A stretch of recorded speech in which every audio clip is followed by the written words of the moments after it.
आज छोटू के स्कूल की छुट्टी है और छोटू अपने घर के बाहर खेल रहा है। बारिश का मौसम है और बारिश कभी भी हो सकती है।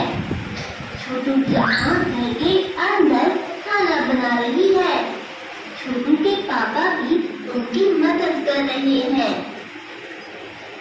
जब छोटू घर के बाहर खेल रहा था तभी बारिश होने लगी। छोटू, बारिश में मत भीगना, तुम बीमार हो जाओगे। जल्दी से घर के अंदर आ जाओ। छोटू घर के अंदर चला गया और खिड़की के पास खड़ा होकर बाहर देखने लगता है। उसने देखा कि उसने अपनी गेंद घर के बाहर ही छोटू की गेंद कहाँ है? घर के? छोटू कहाँ है? हो क्या रही है ये? बारिश। बहुत बढ़िया, आगे बताना है और वो बारिश में भीग गई है। छोटू जल्दी से बाहर गया और गेंद को अंदर ले आया। तभी उसे माँ की आवाज सुनाई दी। छोटू, रसोई में आ जाओ, मैंने तुम्हारे लिए पकौड़े बनाए हैं। अरे वाह, पकौड़े! छोटू जल्दी से रसोई में चला गया और उसने बहुत सारे पकौड़े खाए। बच्चों, क्या आप देखकर बता सकते हैं कि छोटू घर के अंदर है या घर के बाहर? जी हाँ, यहाँ है छोटू घर के अंदर और यहाँ है घर के बाहर। और बच्चों, यहाँ छोटू की गेंद घर के बाहर है और यहाँ घर के अंदर। आइए अब देखें कि छोटू कहाँ है। छोटू रसोई के अंदर और यहाँ है वो रसोई के बाहर। की स्थिति, पोजीशन, जैसे कि अंदर बाहर के बारे में जाना। कुछ देर के बाद बारिश रुक गई और छोटू अपने दोस्तों के साथ बाहर खेलने जाने वाला है। माँ, मुझे मेरा बैग नहीं दिख रहा। क्या आपको पता है कि वो कहाँ रहता है? छोटू, जरा मेज के नीचे देखो। छोटू ने मेज के नीचे देखा और उसे उसका बैग नहीं मिला। मेज के नीचे तो नहीं है माँ। तो हो सकता है कि बेड के नीचे हो। ठीक है माँ, मैं देखता हूँ। छोटू ने बेड के नीचे देखा और उसे उसका बैग मिल गया। छोटू का बैग कहाँ मिला थी? बेड के नीचे। टेडी के नीचे क्या मिला था? नहीं। आगे बताना। बैग मिल गया माँ। बैग बेड के नीचे ही था। छोटू, मैंने बेड के ऊपर तुम्हारे लिए रेनकोट ही रखा है, वो भी लेकर जाना। रेनकोट कहाँ मिला है? बेड के ऊपर रखा है, बेड के नीचे? बहुत बढ़िया, आगे। हाँ, मैं ले लेता हूँ। माँ, क्या आप मुझे एक नई गेम दे सकते हो? क्यों छोटू, तुम्हारी पुरानी गेंद कहाँ है? माँ, वो बारिश में भीग गई। ठीक है छोटू, नई गेंद अलमारी के ऊपर रखी है। मैं अभी तुम्हें अलमारी के ऊपर से उतार कर देती हूँ। अब बताओ। छोटू की माँ ने छोटू की बाल कहाँ की थी? अलमारी के ऊपर के नीचे? बहुत बढ़िया। छोटू को अलमारी के ऊपर से गेंद उतार कर दे दी। रखा था बेड के ऊपर और छोटू की माँ ने गेंद अलमारी के ऊपर से उतारी और छोटू के जूते अलमारी के नीचे थे। तो बच्चों, हमने देखा कि कुछ वस्तुएं ऊपर रखी है और कुछ नीचे, कुछ अंदर है और कुछ बाहर। इन्हें हम कहते हैं वस्तुओं की स्थिति। आज के लिए इतना ही बच्चों। इस वीडियो में हमने सीखा अलग अलग वस्तुओं की स्थिति, पोजीशन की पहचान करना, वस्तुओं की स्थिति, पोजीशन जैसे कि अंदर बाहर, ऊपर नीचे के बारे में जाना। अगली वीडियो में हम अलग अलग वस्तुओं की स्थिति, पोजीशन से जुड़े कुछ दिलचस्प उदाहरण देखेंगे। तब तक के लिए बाय दोस्तों। अच्छा, अब ये बताओ जो टेबल में ग्लास और जग रखा है, सामने देखो, वो टेबल के नीचे रखा है कि टेबल के ऊपर है? टेबल के ऊपर रखा है, वहां कूलर के पास ना। अच्छा, जो कूलर रखा है टेबल के ऊपर है कि टेबल के नीचे? ऊपर। ठीक है। अब और क्या बताओगे? ये बताओ कि जो पंखा चल रहा है तो तुम लोग बैठे हो तो तुम्हारे ऊपर छत में चल रहा है कि नीचे? ऊपर चल रहा है ना इसमें? बहुत बढ़िया। तो ऊपर नीचे सीख लिए? बहुत बढ़िया। अब आगे बताएंगे। हमारे जन शिक्षा के डिग्री के सम्मानित, और आप लोग क्या करो, इसको देखो, क्रमशः वीडियो को हम चालू करेंगे, आप देखते रहो। इसके बाद फिर इसी के बारे में हम आप लोगों से पूछेंगे, ठीक है ना। आपको देंगे कुछ लिखने पढ़ने के लिए, इसके बाद फिर हम आपसे पूछेंगे कि आपने जो देखा तो उसमें समझ आया कि नहीं आया, ठीक है ना।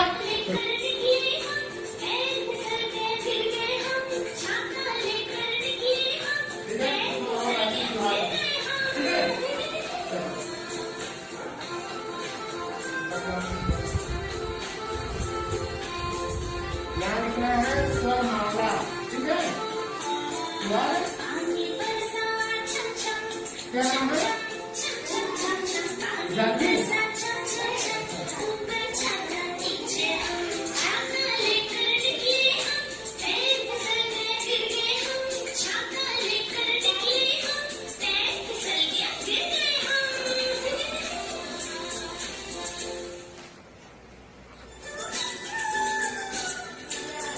ठीक है, चलो बैठ को देखो, लाओ।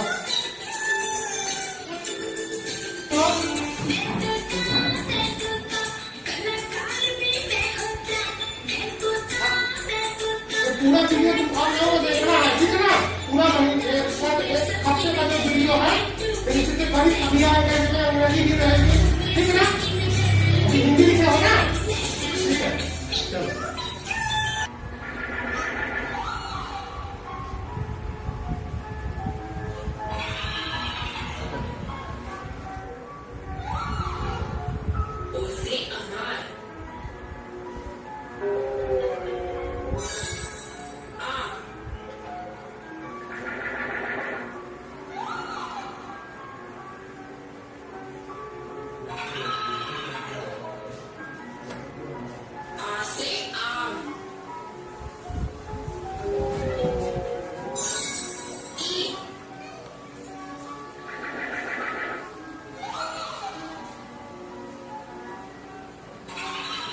अच्छा लग रहा है, दिख रहा है, बड़े स्कूल दिख रहा है ना।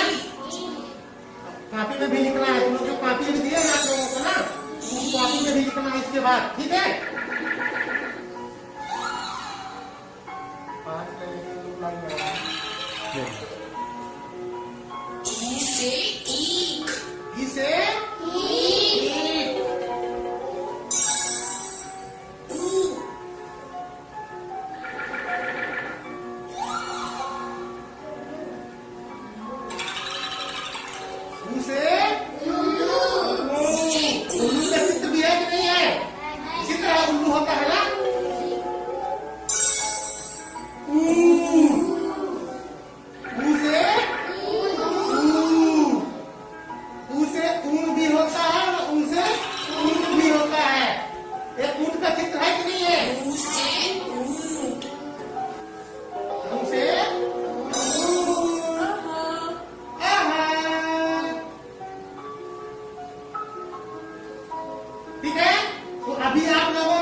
देखे हो स्वरमाला, ठीक है। तो स्वर अभी कॉपी दिए हैं आप लोगों को ना, तो चलो स्वरमाला लिख के दिखाओ सब कोई। कॉपी में लिखो स्वरमाला और गिनो स्वर कितने हैं, कॉपी में लिख डालो स्वरमाला और लिखने के बाद उसको पढ़ो और गिनो कितने हैं स्वरमाला, ठीक है।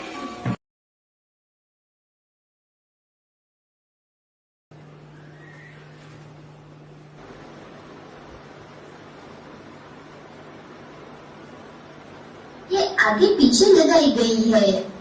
चुटकी टाइल्स तो सही ही लगी है। देखो इन टाइल्स को ऐसे आगे पीछे लगाकर उनसे एक पैटर्न बनाया गया है। अरे हाँ, यहाँ पर पहली लाइन में टाइल्स को एक जैसे तरीके से लगाया गया है और दूसरी लाइन में टाइल्स को पहली लाइन की टाइल्स के बीच में लगाकर उन्हें बार बार दोहराया गया है। अच्छा, तो ये पैटर्न है ना? हाँ चुटकी, क्या तुम पैटर्न के बारे में और जानना चाहोगी? हाँ मम्मी, मुझे पैटर्न के बारे में और जानना है। दोस्तों, आज हम हमारे आसपास की वस्तुओं, ऑब्जेक्ट्स और आकारों, शेप्स में बन रहे पैटर्न को पहचानकर उन्हें आगे कैसे बढ़ाना है, यह सीखेंगे। देखो चुटकी, यहाँ मेरी साड़ी पर बड़े और छोटे फूलों से पैटर्न बनाया गया है। हाँ, आपकी साड़ी पर बड़े और छोटे फूलों को बार बार दोहराया गया है।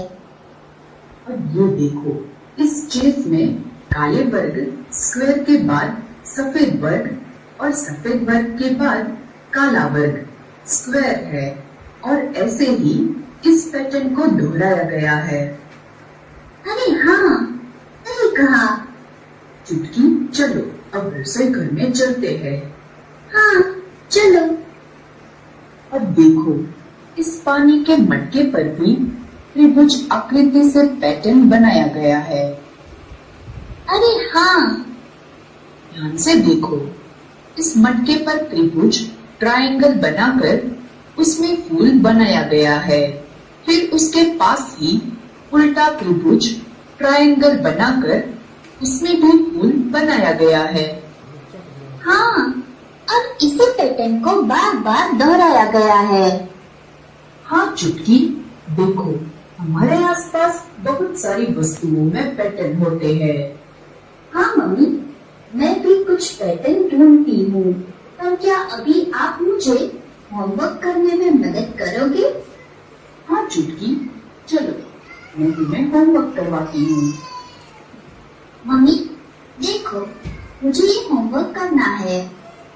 अरे, ये होमवर्क तो अभी जो हमने पैटर्न देखे इसी के बारे में है। तुम इसे आसानी से कर सकती हो। हाँ मम्मी, यहाँ पहले पैटर्न में तो सारे गोले सर्कल ही बने हुए हैं। इसमें तो कोई पैटर्न नहीं है। ध्यान से देखो, इन गोल सर्कल आकारों में रंग भरे हुए हैं और इन रंगों को विशेष क्रम में दोहराया गया है। यहाँ पहले गोले में हरा रंग, दूसरे गोले में पीला रंग, तीसरे गोले में हरा रंग है। हाँ, उसके बाद के गोलों में पीला और हरा रंग दोहराया गया है। सही कहा। तो अब आगे के गोलों में भी ऐसे पीला और हरा रंग दोहरा कर भरेंगे तो ये पैटर्न पूरा हो जाएगा। हाँ, ये पैटर्न तो बहुत आसान है। चलो अब दूसरा पैटर्न देखो। इस पैटर्न को दो आकृतियों से बनाया गया है। हाँ, सही पहचाना। इस पैटर्न में त्रिभुज और गोल आकृतियां हैं। अब ध्यान से देखो, इस पैटर्न में त्रिभुज आकृति में छोटी गोल आकृति और उसके बाद गोल आकृति में छोटी त्रिभुज आकृति बनाई गई है। इसी पैटर्न को बार बार दोहराया गया है। चलो अब बताओ, खाली जगह पर कौन सी आकृतियां आएगी? तो अब यहाँ खाली जगह पर गोल आकृति में छोटी त्रिभुज आकृति आएगी। शाबाश। चलो अब इस पैटर्न को आगे बढ़ाओ। आगे त्रिभुज आकृति में छोटी गोल आकृति आएगी। इसके बाद क्या आएगा? उसके बाद गोल आकृति में छोटी त्रिभुज आकृति आएगी। बिल्कुल सही, शाबाश। चलो अब तुम आसपास और वस्तुओं में पैटर्न पहचानो। ठीक है मम्मी। हाँ तो दोस्तों, आज हमने देखा कि इस वीडियो में चुटकी अपनी मम्मी के साथ वस्तुओं, ऑब्जेक्ट्स और आकृति आकृतियों से बन रहे पैटर्न को पहचाना और उन्हें आगे बढ़ाना सीखती है। अगले वीडियो में हम कुछ और उदाहरण द्वारा हमारे आसपास की वस्तुओं और आकारों से बन रहे पैटर्न को पहचानकर उन्हें आगे बढ़ाना सीखेंगे और कुछ सामान्य गलतियों के बारे में भी जानेंगे।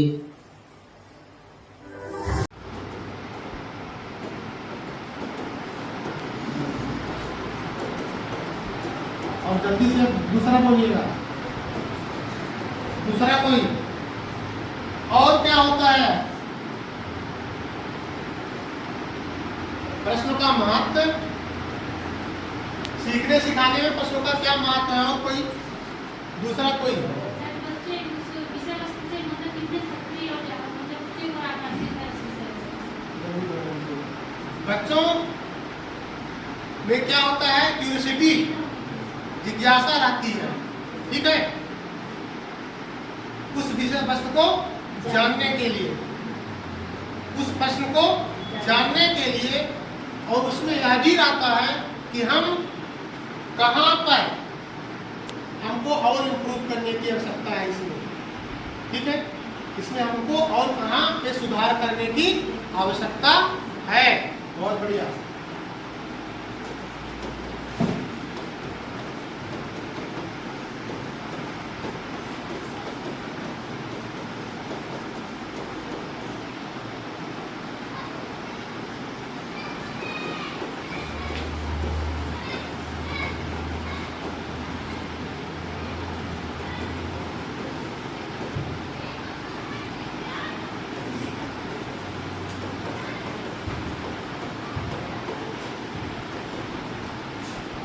और क्या हो सकता है? सर सीखना एक साथ तो नहीं होता है, तो एक होता है, उसे पूर्ण ज्ञान से निर्मित करके उसकी सहायता से उसको विकसित किया जा सकता है। बिल्कुल। तो उसको पूर्व ज्ञान से जोड़ते हुए, बच्चे को पूर्व ज्ञान से जोड़ते हुए अपने विषय वस्तु पर, उस प्रश्न पर लेके आते हैं, ठीक है। एक मिलाया क्या हो गया? दो में हमने एक और मिलाया तो हो गया तीन में हमने एक और मिला दिया, चार है ना, और चार में हमने एक और मिलाया क्या हो गया? पांच में हमने एक और मिलाया क्या हो गया? देखना, एक दो तीन चार पाँच, छह में हमने एक और मिला दिया है, क्या हो गया? सात में हमने एक और मिलाया, क्या हो गया?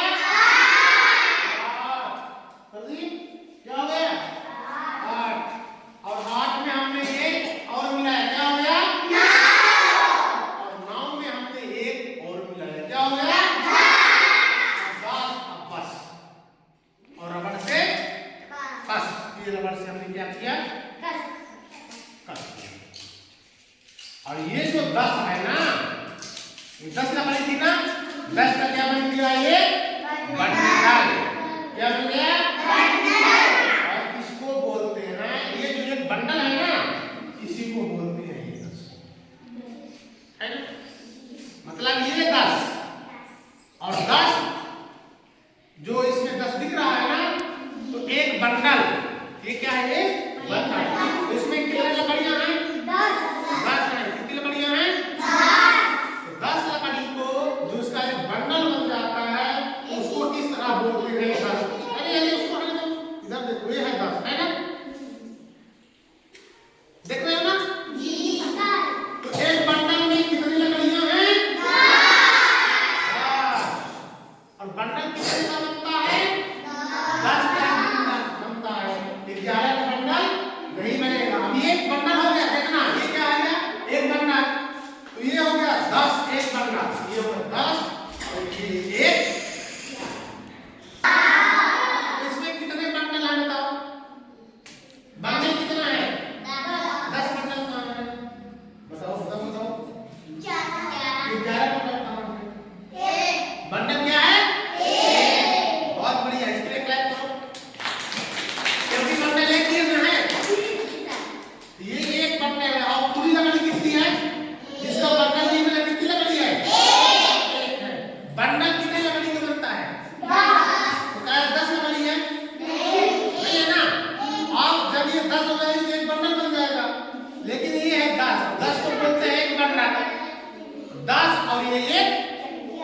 11 हो गया, ये हो गया। अब ये हो गया, और आप बताओ ये एक इसमें जोड़ दीजिए, क्या हो गया?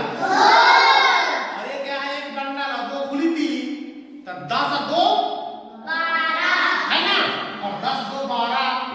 एक और मिला देते हैं, मान लो इसमें ये हम मिला दिए एक और। ये कितनी लकड़ी है? 3 लकड़ी अलग है ना, और एक बंडल है, क्या हुआ? ये 10 है ना।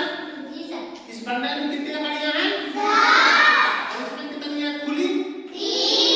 10 और 3 13। ये 13, ये 13 है। इधर देखना, ये एक बंडल, 3 खुली 3, तो 10 और 3 और 13 ये। समझ में आई बात? ये क्या इसका बंडल बन जाएगा? इसका बंडल बन रहा है? तो इसमें बंडल बनाने के लिए क्या करना पड़ेगा? और लकड़ियां लेना पड़ेगा ना। तो कितनी लकड़ियां हो जाएंगी तो एक बंडल बनेगा? इसको 10। कितनी? 10।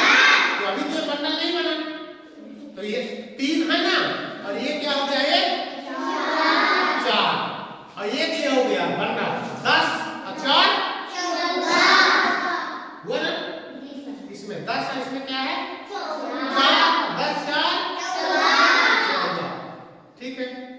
सिंह जी जो हमारे साथ में हैं, मेरे छोटे भाई शैलेंद्र सिंह जी, रघुनंदन जी, और आप सभी बैठे हुए साथियों, एक बात तो तय, 2 बात मैं करना चाहता हूँ। डिजाइन सिद्धांतों पर सर भी बात करती है, संक्षेप में सारी चीज़ों को अभी आपसे और चर्चा होगी शैलेंद्र सिंह जी।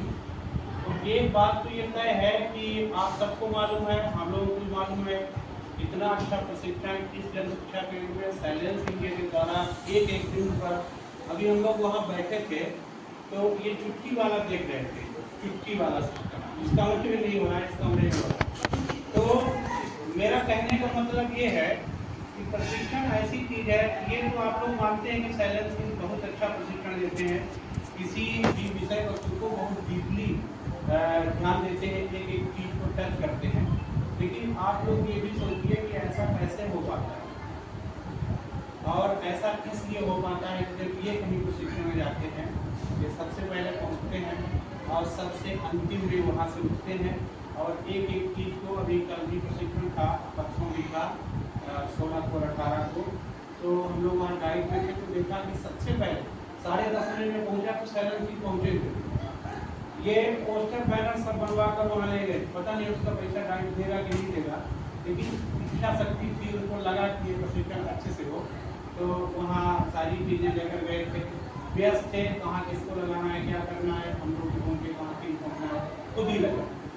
तो मेरा कहना ये है, जो अंतिम बात कहना चाहता हूँ, कि शैलेंद्र सिंह अच्छा प्रशिक्षण देते हैं, अच्छी बात करते हैं, हर चीज़ों को टच करते हैं, क्योंकि इन्होंने बहुत अच्छे से प्रशिक्षण दिया, हर चीज़ को इन्होंने कवर किया है, ध्यान दिया है।